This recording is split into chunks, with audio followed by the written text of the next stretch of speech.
کہ سی سی پی لاہور کو طلب کرنا اور گڑیاں رولیکس یوں برآمد ہوتی. اس نے اپنے نجائز اختیارات سے تجاوز نہیں کبھی کیا. وہ بندہ ہی آئین، قانون، کتاب، رولز، ریگولیشن، وہ آؤٹ آف دا باکس جاتے ہی نہیں ہے، اپنے گھر میں بھی نہیں جاتے.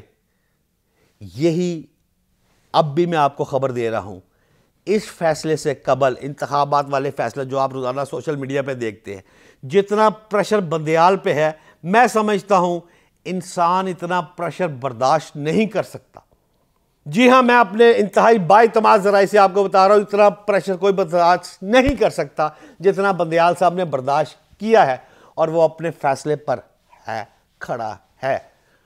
اور آج بھی میں آپ کو ایک آخری خبر دے کے آگے چلنا چاہوں گا.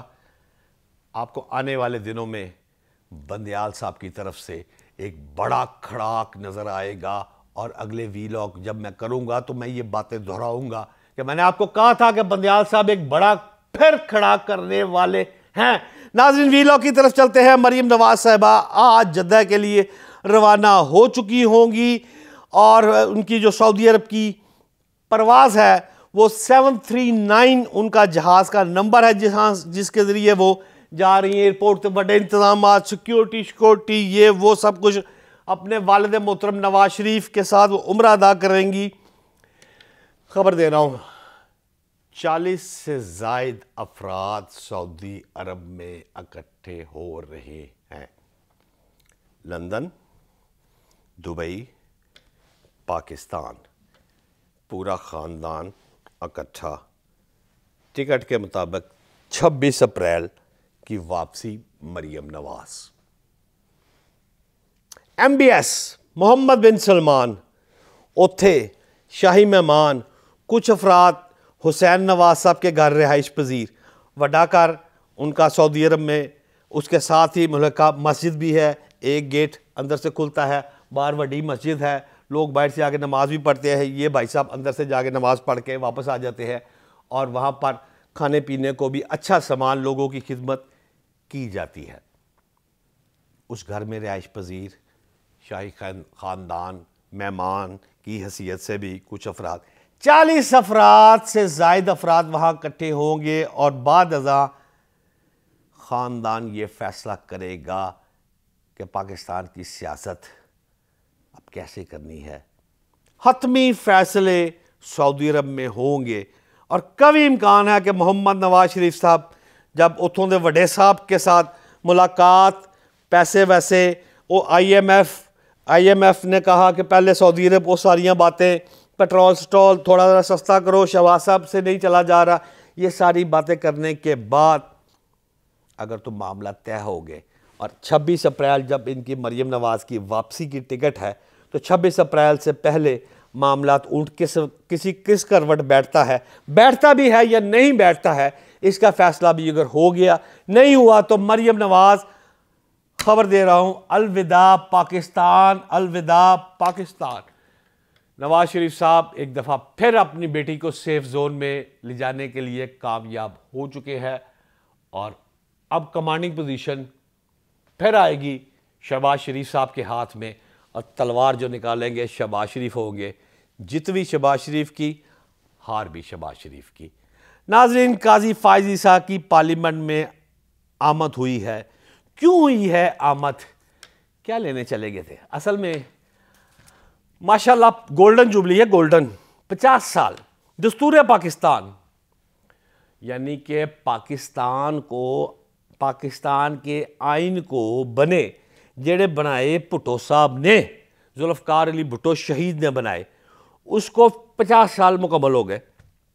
تو آئین کے سالگرہ کی تقریب تھی، جس میں قاضی فائز عیسیٰ کے، یہ کوئی وہ والا پارلیمنٹ کا اجلاس نہیں ہے جو جوائنٹ پارلیمنٹ کا اجلاس ہوتا ہے، سیشن کا بھی ہوتا ہے، اوپر نیچے یہ ملا کے بل پاس ہو رہی ہے. نو، یہ صرف آپ سمجھے ایک ہال میں ہونے کی بجائے، پی سی ہوٹل ہونے کی بجائے، پارلیمنٹ میں ہوا ہے سالگرہ کی تقریب.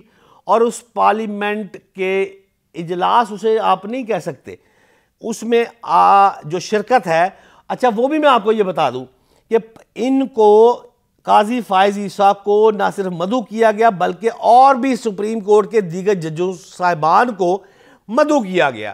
اور باضابطہ طور پر اس کی اجازت پارلیمنٹ سے پہلے لی گئی کہ جناب ایک تقریب کا انعقاد کرنا ہے جس میں آئین کی سالگرہ ہوگی اور اس آئین کی سالگرہ میں بلایا جائے گا محترم تمام سپریم کورٹ اہم عہدوں پر فائز افسران کو، ججز کو۔ اچھا، اب سپیکر قومی اسمبلی راجہ صاحب جو ہیں انہوں نے قاضی فائز عیسیٰ کو بلایا اور دیگر موزے ججوں کو بھی بلایا۔ باضابطہ منظوری قومی اسمبلی کے اجلاس میں لینے کے بعد قاضی فائز عیسیٰ نے سوچا کہ جی میں نے تو جانا بنتا ہے، قاضی فائز عیسیٰ چلے گئے۔ اب قاضی فائز عیسیٰ صاحب وہاں پر تشریف رکھتے ہیں اور ساتھ آصف زرداری صاحب ہے، اسحاق ڈار صاحب ہے، یہ بھی ججز محترم قابل احترام جج صاحب کے ساتھ کرسی صدارت پہ بیٹھے ہیں۔ تو جب اسپیکر صاحب نے، راجہ صاحب نے قاضی فائز عیسیٰ کا نام لیا کہ خطاب کے لیے، تو وہ اپنی کرسی سے کھڑے ہوئے اور مائک پر انہوں نے بات کرنی شروع کی۔ وڈیاں تالیاں مطلب ڈیسک جیسے بجائے جاتے ہیں، بڑی بار مطلب اس طرح کا ڈیسک جس طرح کا نواز شریف اگر ایوان میں بیٹھا ہو یا عمران خان بیٹھا ہو تو جو اس طرح پروٹوکول استقبال عزت آبرو سپریم کورٹ کے جج مستقبل کے چیف جسٹس قاضی فائز عیسیٰ کو آج ملی ہے۔ اچھا، قاضی فائز عیسیٰ بھی بڑا آدمی ہے، اس نے کوئی آ کر چھوٹی بات نہیں کی۔ ماشاءاللہ انہوں نے کہا کہ میں یہاں پر تقریر کرنے نہیں آیا ہوں، میں تو صرف آپ کے ادارے پر آپ نے بلایا ہے، عزت آبرو دی ہے، آئین کی سالگرہ ہے اور آئین سے ریلیٹڈ بات ہے، لہٰذا میں یہ کہنا چاہتا ہوں، اور انہوں نے وڈا فکرہ کہا ہے کہ ہم آئین کے ساتھ کھڑے ہیں۔ قاضی فائز عیسیٰ نے دو ٹوک جملہ کہہ دیا کہ میں اور ہم، یعنی وہ خود اور سپریم کورٹ جو ہے، انہوں نے کہا کہ میں نمائندگی کر رہا ہوں اور اس لحاظ سے میں یہ کہہ رہا ہوں کہ ہم آئین کے ساتھ کھڑے ہیں۔ اس کے ساتھ ساتھ انہوں نے دو تین دلچسپ فکرے بھی کہے۔ انہوں نے کہا دیکھیں جی بات یہ ہے کہ میں یہاں پر آیا تھا اور آپ کے بلانے پر آیا تھا، تو اس میں نے کہا تھا کوئی سیاسی گفتگو نہیں، تاہم جو سیاسی گفتگو آپ کی ہوئی ہے وہ آپ کی سیاسی گفتگو ہے، میں نہیں کوئی سنی نہ میں اس سے متفق ہوں، میں آپ کی یہ تمام گفتگو سے بری الذمہ ہوں، میں آئین کا بندہ ہوں، قانون کا بندہ ہوں، جو قانون کہہ رہا ہے میں اس پر من و عمل کرتا ہوں۔ اور اس کے ساتھ ساتھ ناظرین میں آپ کو یہ بھی بتا دوں کہ قاضی فائز عیسیٰ کی تقریر لمبی ہے، میں آپ کو لمبی بات کر سکتا ہوں، لیکن میں نے ٹو شارٹ دو تین فکروں میں اس کو کمپائل کیا، ٹائم زیادہ ہو گیا ہے، لیکن میں آپ کو ایک بات یہاں ضرور کرتا ہوں۔ اس وقت ٹاپ ٹرینڈ چل رہا ہے سوشل میڈیا پہ، رولے پہ ہوئے نے، قاضی فائز عیسیٰ وہاں کیوں گیا، قاضی فائز عیسیٰ کو جانا چاہیے تھا۔ قاضی فائز عیسیٰ نے خود بھی اس موقع پہ کہا، انہوں نے کہا کہ مجھے پتا ہے کہ میرے پر یہاں میں آیا ہوں تو سخت تنقید ہوگی۔ تنقید تو پھر ہو رہی ہے، اس بات کا ان کو بھی پتا تھا کہ تنقید ہونی ہے یا نہیں ہونی، لیکن تنقید تو ہو رہی ہے اور انہوں نے بھی کہہ دیا۔ تاہم انہوں نے کہا کہ میں صرف پیغام دینے آیا ہوں کہ ہم آئین کے ساتھ کھڑے ہیں۔ اچھا، سوال یہ ہے کہ 11 سال ہمارے اس ملک میں، آپ دیکھیں نا، جس گولڈن جوبلی کی میں بات کر رہا ہوں آپ کو، دستور آئین، اس دستور کو 11 سال تو ہم نے معطل رکھا ہے، اور دستور بنانے والے، میں نے پہلے بھی ویلاگز میں ذوالفقار علی بھٹو کو شہید کا لفظ کہا ہے۔ کیوں کہتا ہوں میں شہید؟ ہر گھر سے تم کتنے بھٹو مارو گے، ہر گھر سے بھٹو نکلے گا، کیوں کہتا ہوں بھٹو؟ جیلا نہیں ہوں میں، لیکن سچ یہ ہے کہ پاکستان کا جو دستور ہے وہ ذوالفقار علی بھٹو نے جو دیا تھا، اور جب ذوالفقار علی بھٹو پھانسی پر چڑھے ہیں تو یہ دستور ان کو پھانسی سے چڑھنے سے بچا نہیں سکا۔